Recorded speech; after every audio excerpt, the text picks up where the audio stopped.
అందరికీ నమస్కారం.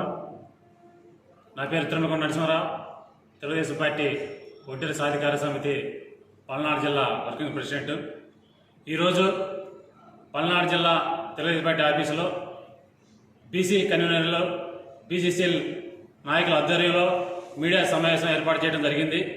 ఈ యొక్క సమావేశం ముఖ్య ఉద్దేశం ఏమిటంటే, నిన్న చిలకలూరుపేట మాజీ ఎమ్మెల్యే విడుదల రజనీ గారు ప్రెస్ మీట్ పెట్టి, ఆ ప్రెస్ మీట్లో మరి నర్సాపేట స్థానిక ఎంపీ అయినటువంటి శ్రీకృష్ణదేవరాయల గారి మీద, అక్కడ స్థానిక ఎమ్మెల్యే పత్తిపాటి పుల్లారావు గారి మీద ఆరోపణలు చేయడం జరిగింది.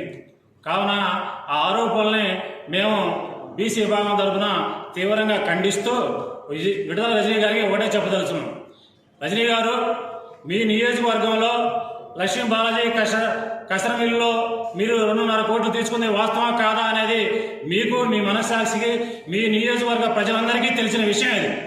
కానీ ఆ నిమిత్తం మరి అక్కడ కేసు పెడితే ఆ కేసును సాక్షిగా చూపించి, భూతత్వంలో చూపించి మరి మా నాయకుల్ని మరి పల్నాడు జిల్లాలోనే అత్యధికంగా 1,65,000 మెజార్టీ గెలిచినటువంటి మా ఎంపీ గారి మీద మీరు ఎలాంటి ఆరోపణలు చేస్తామో మీకు తగదని తెలియజేస్తూ ఉన్నాము.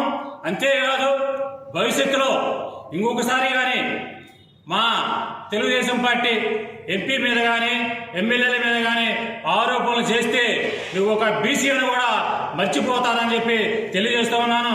కబద్దార విడుదల రజనీ గారు, మీ 5 ఏళ్ళలో మీ నియోజకవర్గంలో చేసిన అవినీతి ఆరోపణలు కానీ ఈరోజు మా ఎంపీ గారు తలుచుకుంటే బయటికి తీస్తే 100లో ఉంటాయి నీ మీద అక్రమ కేసులు, 100లో ఉంటాయి కేసులు.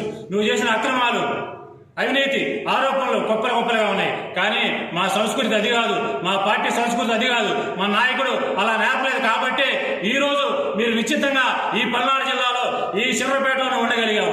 అదే తలుచుకుంటే మీ నాయకుడు, మీ జగన్మోహన్ రెడ్డి పార్టీలో కానీ మా పార్టీ కానీ నడుచుంటే ఈరోజు కూడా పల్నాడు జిల్లాలో ఏ ఒక్క మాజీ ఎమ్మెల్యేలు కానీ ఉండే పరిస్థితి లేదని తెలియజేసుకుంటూ, కబద్దార విడుదల రజనీ గారు, ఇంకొకసారి కానీ మా ఎంపీ మీద కానీ ఆరోపణలు చేస్తే నీకు తగిన బుద్ధి చెప్పడానికి బీసీలంతా సిద్ధంగా ఉన్నారని తెలియజేస్తూ ఉన్నారు.